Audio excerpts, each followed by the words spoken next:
ശോചനീയ അവസ്ഥയാണ്. കാരണം ഒരുപാട് കുടുംബങ്ങൾ ഇതുകൊണ്ട് ജീവിച്ചു പോകുന്നു. ഞങ്ങളെപ്പോലുള്ള സാധാരണ കൂലിപ്പണിക്കാർ നശിപ്പിക്കാനാണ് ശ്രമിക്കുന്നതെങ്കിൽ ഞങ്ങൾ മാവോയിസ്റ്റുകൾ എന്ന് പറയുന്ന യഥാർത്ഥ രൂപം എന്താണെന്ന് എല്ലാവർക്കും അറിയാം. അത് ഇവിടെ എടുക്കാൻ സാഹചര്യമുണ്ട്. ചാർജ് കൂട്ടിയിട്ടില്ല, ചാർജ് കുറച്ചില്ലാമത്തിലാക്കാനുള്ള നടപടികൾ കൊണ്ടുവരണം. അതാണ് ഡ്രൈവറായിട്ട് ജോലി ചെയ്യുന്നുണ്ടായിരുന്നു, 715 രൂപ ശമ്പളം. അതേസമയം തന്നെ കേസിന്റെ ഡ്രൈവർ ഞാൻ എന്ത് ശമ്പളമാണ് കൊടുക്കുന്നത്? 50,000 രൂപ ബാങ്കിൽ ഓടിച്ച് മുറുക്കാൻ കട തുടങ്ങിയാൽ ആ കടയ്ക്ക് പോലും പറഞ്ഞില്ലേ അവന് കിട്ടുന്ന വരുമാനം ശരിക്കും ഒരു ഡെയിലി 200 രൂപ കിട്ടുന്നത്. അപ്പോഴും അവന്റെ കറണ്ട് ചാർജിന്റെ ആ താരിഫ്. ഞാൻ സാധാരണക്കാരുടെ ആവശ്യങ്ങളും ആവലാതികളും ഇവിടെ അവതരിപ്പിക്കാൻ വേണ്ടി മാത്രമാണ് വന്നത്. മാവോയിസ്റ്റ് കേരള എന്ന് പറയുന്ന ഒരു സംഘടന കേരളത്തിലുണ്ട് എന്ന് എല്ലാവരും മനസ്സിലാക്കുക. ഒന്നല്ല, 2 അസംബ്ലി മണ്ഡല ഇലക്ഷനിലും ഒരു പാർലമെന്റ് മണ്ഡല ഇലക്ഷനിലും ഞങ്ങൾ രംഗത്തുണ്ടായിരുന്നു എന്നുള്ള സത്യം തീർച്ചയായിട്ടും തിരിച്ചറിയുക. അപ്പോൾ ഈ ഇലക്ട്രിസിറ്റി ഡിപ്പാർട്ട്മെന്റ് അനാവശ്യമായ ശമ്പളം നൽകിയിട്ട് മാത്രമാണ് ഈ പ്രസ്ഥാനം സാധാരണക്കാരുടെ മുകളിൽ ഈ അമിതമായ ചാർജ് വർധനവ് നടപ്പിലാക്കാൻ സാഹചര്യം ഉണ്ടായിരിക്കുന്നു. എന്ന് പറഞ്ഞാൽ ചെയർമാൻ്റെ ഇവിടെ ശമ്പളം കണക്കൂട്ടി നോക്കിയാൽ 4-5 ലക്ഷം രൂപയാണ് എനിക്കറിയാൻ കഴിഞ്ഞത്. അപ്പൊ എന്തിന് ഇത്രയും ശമ്പളം? ഇവിടെ സാധാരണക്കാരെ കൂലിപ്പണിക്കാരെ ഡെയിലി നോക്കിയാൽ 600 രൂപ 700 രൂപ ശമ്പളം കിട്ടുന്നുണ്ട്.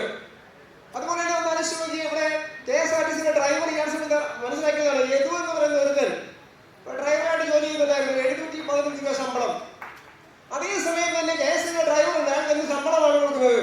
അപ്പൊ ഇത്രയും ഭാരിച്ച ശമ്പളം കൊടുത്ത് കേസിന്റെ ഡ്രൈവറെ വയ്ക്കണോ? KSRTC ആവശ്യപ്പെടാം അതിന്റെ ഡ്രൈവറെ. അതുപോലെ ഓരോ കാര്യങ്ങളും നന്നായിട്ട് പഠിക്കാൻ ശ്രമിക്കുക. അതല്ലാതെ കണ്ട് സാധാരണക്കാരുടെ മുകളിൽ അനാവശ്യ നികുതിയും അതുപോലെ തന്നെ അനാവശ്യ ചാർജും വർദ്ധിപ്പിച്ച് ഞങ്ങളെപ്പോലുള്ള സാധാരണ കൂലിപ്പണിക്കാർ നശിപ്പിക്കാനാണ് ശ്രമിക്കുന്നതെങ്കിൽ ഞങ്ങൾ മാവോയിസ്റ്റുകൾ എന്ന് പറയുന്ന യഥാർത്ഥ രൂപം എന്താണെന്ന് എല്ലാവർക്കും അറിയാം. അത് ഇവിടെ എടുക്കാൻ സാഹചര്യമുണ്ട്. ഇനി മറ്റൊന്ന്, ബോർഡ് ഏതെങ്കിലും കാരണവശാല് ശമ്പളം വർദ്ധിപ്പല്ല ഇനിയും ചാർജ് കൊണ്ട് തോന്നുകയാണെങ്കിൽ ഞങ്ങൾ പറഞ്ഞ ശരിയായ മാർഗം ഇവിടെ 50,000 രൂപയധികം ശമ്പളമാണ് സർക്കാർ ഉദ്യോഗസ്ഥന്മാരുടെ അല്ലേ കറണ്ട് ചാർജ് 2 ഇരട്ടി കൂട്ടുക.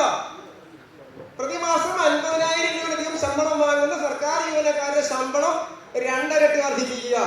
അവരുടെ ഇലക്ട്രിസിറ്റി ബില്ല് അതുപോലെ 1 ലക്ഷം മുതൽ അല്ലെങ്കിൽ 50,000 മുതൽ 1 ലക്ഷം വരെ ഉള്ള ശമ്പളം വാങ്ങുന്നവര് ഈ പറയപ്പെടുന്ന ഇലക്ട്രിസിറ്റി ബില്ല് താരിഫ് അനുസരിച്ച് മാറ്റുക. കാരണം ഒരു 50,000 രൂപ ബാങ്കിൽ ഓടിച്ച് മുറുക്കാൻ കട തുടങ്ങിയാൽ ആ കടയ്ക്ക് പോലും പറഞ്ഞില്ലേ അവന് കിട്ടുന്ന വരുമാനം ശരിക്കും ഒരു ഡെയിലി 200 രൂപ കിട്ടുന്നത്. അപ്പോഴും അവന്റെ കറണ്ട് ചാർജിന്റെ ആ താരിഫ് ഒരു വീട്ടുകാരന്റെ താരിഫ് അല്ല നിങ്ങൾ വാങ്ങുന്നത്. അവിടെ ഈ പറഞ്ഞ പോലെ ശമ്പളം സർക്കാർ ജീവനക്കാർ വാങ്ങുന്നതിന് ആനുപാതികമായിട്ട് അതായത് 50 മുതൽ 1 ലക്ഷം രൂപ ശമ്പളം വാങ്ങുന്ന സർക്കാർ ജീവനക്കാരിൽ നിന്നും ഇലക്ട്രിസിറ്റി ബോർഡ് ഒരു 3 ഇരട്ടി ഇന്ന് വാങ്ങുന്നതിന് 3 ഇരട്ടി തുക വാങ്ങുക ചാർജ് ഇനത്തിൽ. ഇനി അതുപോലെ തന്നെ ഓരോ ഗ്രേഡ് അനുസരിച്ചിട്ട് ഇപ്പൊ 1 മുതൽ 2 വരെ 4 ഇരട്ടി വാങ്ങ് അവർ തന്നോളം കാര്യം അവർക്ക് പ്രശ്നമില്ല. അതല്ലാതെ സാധാരണക്കാരെ ഞെക്കിപ്പിഴിഞ്ഞ് ബോർഡ് നന്നാവാൻ ശ്രമിച്ചാൽ ഞങ്ങൾ പറഞ്ഞ ഞങ്ങൾക്ക് ഒറ്റ സമരമേ ഉള്ളൂ. ഞങ്ങൾ ഈ പറയപ്പെടുന്ന ചെയർമാന്റെ ആയാലും ഇലക്ട്രിസിറ്റി ഡിപ്പാർട്ട്മെന്റ് ഉദ്യോഗസ്ഥന്മാരെയും വീടുകളുടെ മുന്നിൽ സർക്കാർ ഓഫീസിന് മുന്നിൽ ഞങ്ങൾ തുണിയില്ലാതെ കയറും. സഹോദരൻ ക്ഷമിക്കുക, സഹോദരൻ ക്ഷമിക്കും. ഞങ്ങൾ അങ്ങനെയാണ് ഞങ്ങളുടെ സമര രീതി. തീർച്ചയായിട്ടും മനസ്സാഹചര്യം ഉണ്ടാക്കരുത്. ഞങ്ങൾ പറഞ്ഞ കാര്യങ്ങളാണ്. ഞങ്ങൾ ഈ രീതിയിൽ മുന്നോട്ട് നീങ്ങും. അത് കമ്മീഷൻ അറിയിച്ചിരിക്കുന്നു.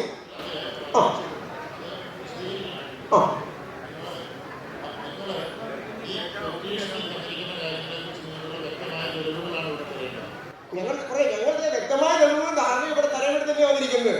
ഞങ്ങൾ പറയേണ്ട കാര്യം ഞങ്ങൾ പറയുന്ന കാര്യം പലരും പറഞ്ഞു കഴിഞ്ഞു.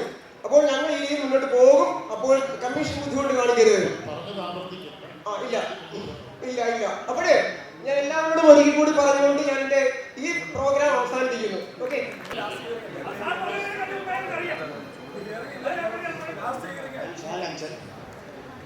നമുക്ക് പറയാനുള്ളതെന്ന് പറഞ്ഞു കഴിഞ്ഞാൽ ഫിക്സഡ് ചാർജ് ഒഴിവാക്കി തരണം എന്നുള്ളതാണ്.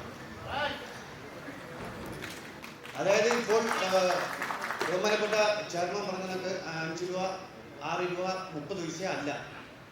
യഥാർത്ഥത്തിൽ ബില്ല് വരുമ്പോൾ ബില്ലിൻ്റെ മൊത്ത തുക നമ്മുടെ യൂണിറ്റിന് എക്സ്ട്രായിട്ട് വരുമ്പോഴത്തേക്ക് 12 രൂപ ശരാശരി വരുന്നുണ്ട്. 11 രൂപ 72 പൈസ 73 പൈസ വരുന്നു.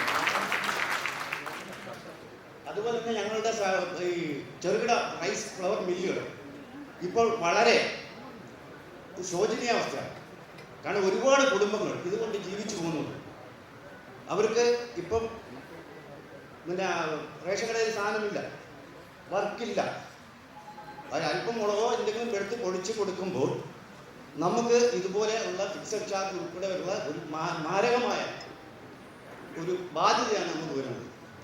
അതുകൊണ്ട് മിനിമം ഒരു 20 HP വരെ താഴെയുള്ള മില്ലുകൾ ഫിക്സഡ് ചാർജ് ഒഴിവാക്കി കൊടുക്കണമെന്ന് ബഹുമാനപ്പെട്ട കമ്മീഷനോട് താഴ്മയായിട്ട് ഞാൻ അപേക്ഷിച്ചു. 2000 ജീവനക്കാർ, 2300 മെഗാവാട്ട് പ്രൊഡക്ഷൻ, 5700 വേണം, ബാക്കി മുഴുവൻ വാങ്ങിക്കുന്നു. 5000 കരാർ ജീവനക്കാർ. അതേസമയം ഇതിന്റെ 11.5 ഇരട്ടി പ്രൊഡ്യൂസ് ചെയ്യുന്ന 33,500 മെഗാവാട്ട് പ്രൊഡ്യൂസ് ചെയ്യുന്ന അംബാനിക്ക് ഉള്ള ജീവനക്കാർ 8000 പേര്. അവർക്ക് കരാറില്ല. സാറൊന്ന് മനസ്സിലാക്കണം. അപ്പൊ എവിടെയാണ് ഇത് പൈസ ചോരുന്നത്? ഞാൻ പറയുന്നത് ഇലക്ട്രിസിറ്റി ബോർഡിന്റെ ആൾക്കാരെ മുഴുവൻ പിരിച്ചു വിടണമെന്ന് ഞാൻ പറയുന്നില്ല. പക്ഷേ ഘട്ടം ഘട്ടമായിട്ട് അവരുടെ കാര്യം പിരിച്ചു വിടണ്ട. ഇപ്പോൾ ഉള്ളവരുടെ എല്ലാ ആളുകളിലും പ്രൊട്ടക്ട് ചെയ്യും, അവരുടെ പെൻഷൻ പ്രൊട്ടക്ട് ചെയ്യും. കാരണം പെൻഷനൊക്കെ റൈറ്റ് ആണ്, നമ്മുടെ പെൻഷൻ ഒന്നും കുറയ്ക്കാൻ പറയുന്നില്ല. പക്ഷേ എന്തുകൊണ്ട് ഘട്ടം ഘട്ടമായിട്ട് ആവശ്യത്തിന് മാത്രം ജീവനക്കാരെ നിലനിർത്തിയിട്ട് അല്ലെങ്കിൽ ബാക്കിയുള്ളവരെ ഡൈവേർട്ട് ചെയ്ത് മറ്റു കാര്യത്തിലേക്ക് മാറ്റിയിട്ട് എന്തുകൊണ്ട് അവർക്ക് ഇതിന്റെ ഈ ഓപ്പറേഷണൽ കോസ്റ്റ് കുറയ്ക്കാൻ പറ്റുന്നില്ല? എല്ലാം ഉൾക്കൊള്ളിച്ചുകൊണ്ടുള്ള സമഗ്ര പ്രപ്പോസൽ KCB ഇവിടെ നിലനിൽക്കണം, KCB വളരണം, KCB ജീവനക്കാർക്ക് ഉപകരിക്കും, നമ്മുടെ ഉപഭോക്താക്കൾക്ക് ഉപകരിക്കണം. പക്ഷേ KSTB സാധാരണ ഉപഭോക്താക്കൾക്ക് ഒരു തീരാ ബാധ്യതയായി കഴിഞ്ഞാൽ BSNL പോലെ KSRTC പോലെ നാളെ വലിച്ചെറിയിച്ചാൽ ഈ പെയിൻകാരുടെ ജനമല്ല, ഇതിനെ വലിച്ചെറിയപ്പെടും.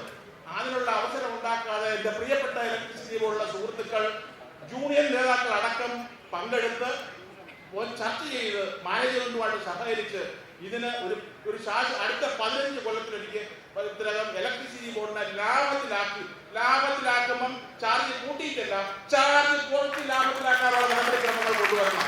അതാണ് മാനേജ്മെന്റ്. ആ മാനേജ്മെന്റ് നടപടി ഉണ്ടാവുമെന്ന് പറയുന്നു. മാർച്ച് ഏപ്രിൽ മെയ് ആണ് ശരിക്കും സമ്മർ. ബോർഡിനെ സംബന്ധിച്ചിടത്തോളം ജനുവരിയും സമ്മറാണ്, ഡിസംബറും പുറത്ത്.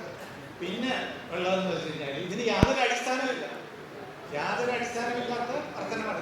കൂടുതൽ ചെലവ് വരുന്നില്ല. സമ്മർ പീരീഡിൽ ബോർഡിന് കൂടുതൽ ഒരു പൈസയും ചെലവ് വരുന്നില്ല. പിന്നെ എന്തുകൊണ്ട് KSBയുടെ ഫിക്സഡ് ചാർജ് എന്ന് പേരിട്ടിരിക്കുന്ന ചാർജ് ഓരോ മാസവും മാറി മാറി വരും. ഒരു പ്രാവശ്യം 150 രൂപ, ഒരു പ്രാവശ്യം 150 രൂപ, ഒരു പ്രാവശ്യം 200 രൂപ, ഒരു പ്രാവശ്യം 200 രൂപ. അങ്ങനെയാണ് ഫിക്സഡ് ചാർജ് എന്നുള്ള പേര് കൊടുക്കാൻ പറ്റില്ല. അത് വേരിയബിൾ ചാർജാണ്. അതിൽ നിന്ന് വലിയുടെ ഇല്ല, അവർക്കറിയില്ല. രൂപത്തിന് അവർക്കറിയില്ല, ഓഫീസിൽ അവർക്കറിയില്ല. ആരാ ഇത് ചെയ്തു? എൻ്റെ അടിസ്ഥാനം അയാളുടെ പോലും ഉണ്ട്. അതുപോലെ